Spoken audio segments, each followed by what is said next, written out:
Nesse vídeo eu vou mostrar para vocês como declarar fundos imobiliários na prática no Imposto de Renda 2022. Esse é um vídeo bem objetivo e sem enrolação. Antes de ir para o conteúdo, eu só peço para vocês curtir esse vídeo, assim o YouTube entende que esse vídeo é relevante e manda para mais pessoas. Se ainda não é inscrito no canal, aproveita e se inscreve aqui embaixo e ativa o sininho de notificação para ser avisado toda vez que sai um vídeo importante. E sem enrolação, então vamos direto para o que interessa. Eu já estou aqui no programa IRPF 2021, porque no dia que eu estou gravando esse vídeo ainda não foi liberado o IRPF 2022. Para fazer a declaração não tem diferença de um programa para o outro, então para mostrar de exemplo para vocês aqui, pode ser esse programa sem problemas. Então vamos fechar isso aqui. Aqui eu tenho um contribuinte fictício para usar de exemplo para vocês. E vamos fazer então um lançamento de um fundo imobiliário como se eu tivesse a posse desse fundo imobiliário. E quando eu lanço a posse de um bem, eu preciso descer aqui em bens e direitos. Se você é um contribuinte novo, vai estar tudo em branco aqui. E aí você clica em novo. O código, você clica nessa flechinha aqui e vai descer lá embaixo em fundo de investimento imobiliário, que é o código 73,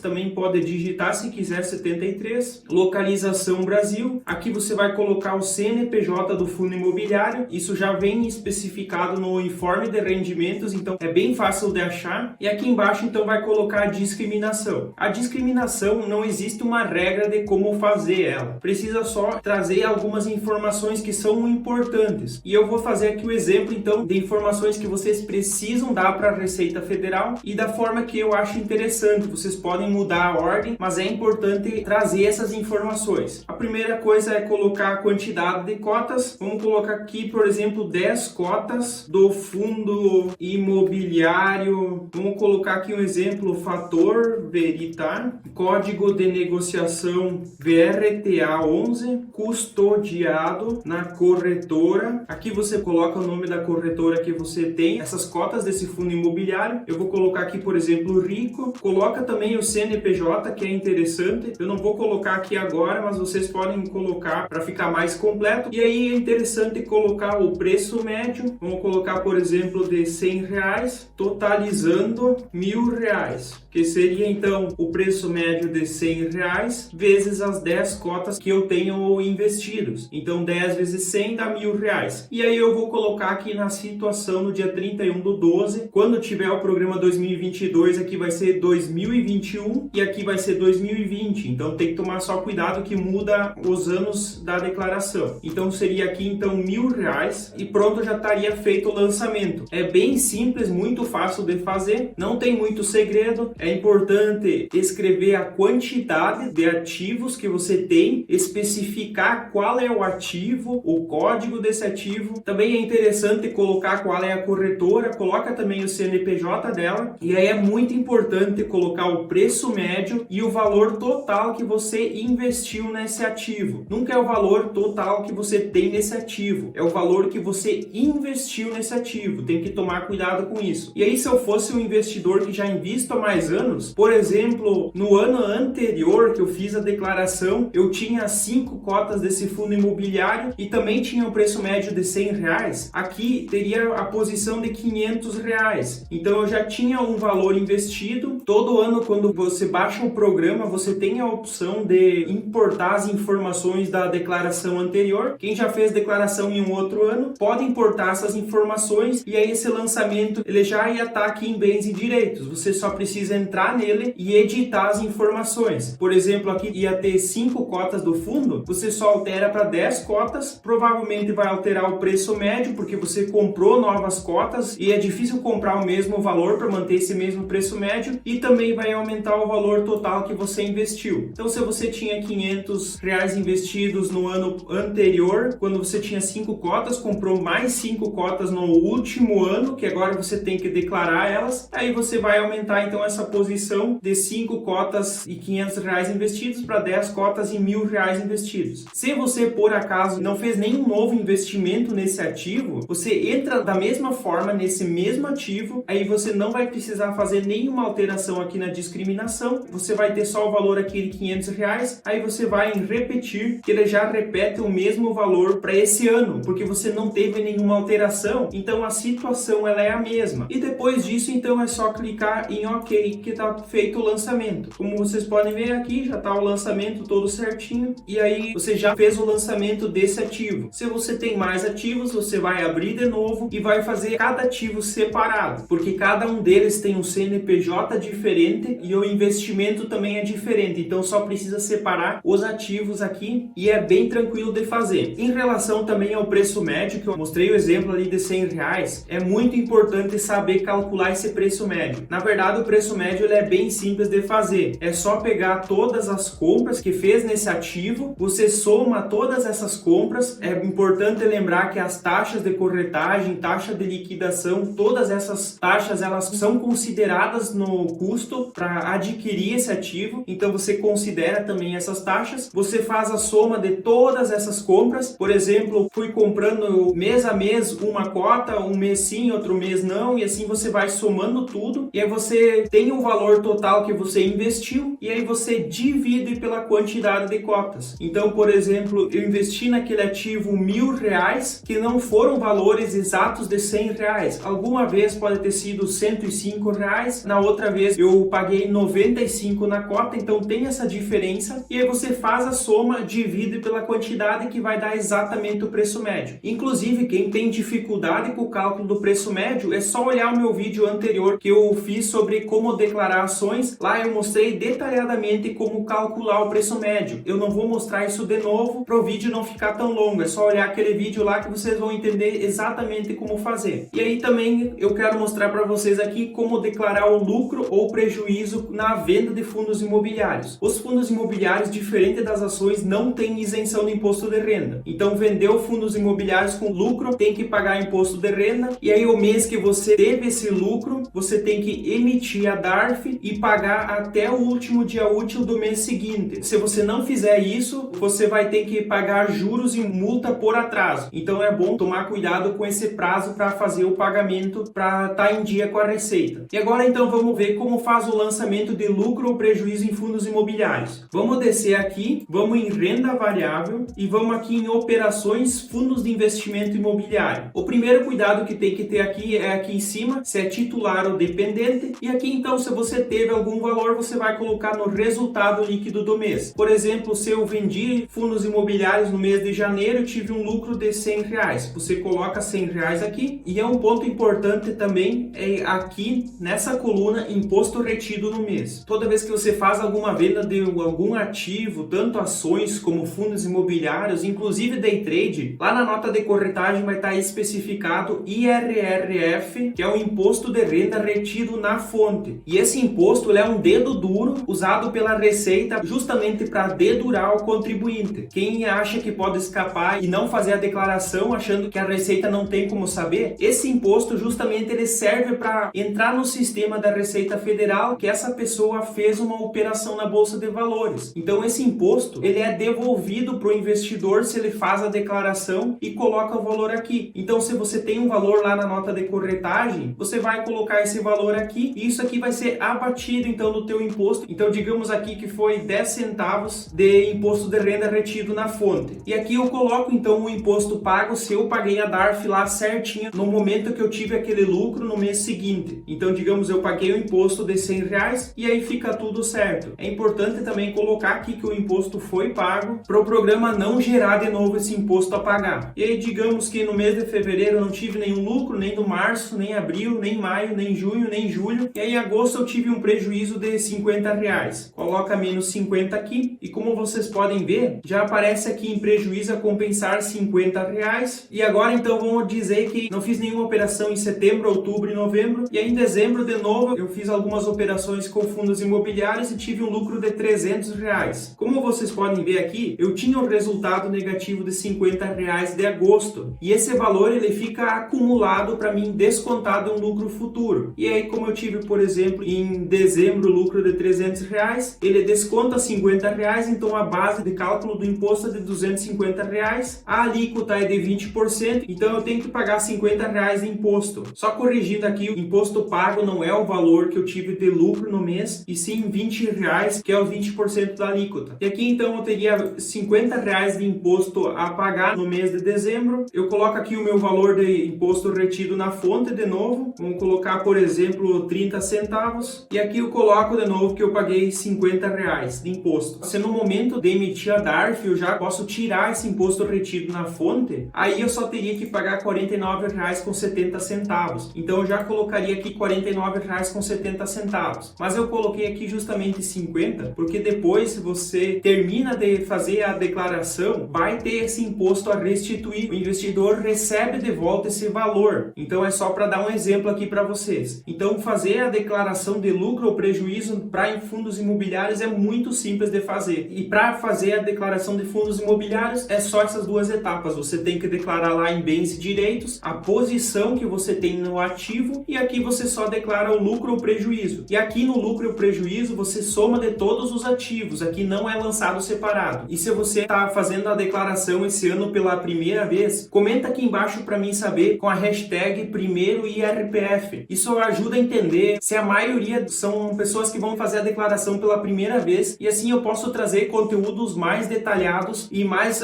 aprofundados para ajudar vocês. Eu peço de novo para curtir esse vídeo, isso é muito importante para esse conteúdo ser divulgado para mais pessoas e assim mais pessoas ter acesso a essas informações. Se ainda não é inscrito no canal, aproveita e se inscreve e ativa o sininho da notificação para ser avisado toda vez que sai vídeo novo. Como de costume, eu vou deixar na tela um vídeo e uma playlist que eu recomendo que vocês assistam. Eu espero vocês no próximo vídeo. Até lá e tchau!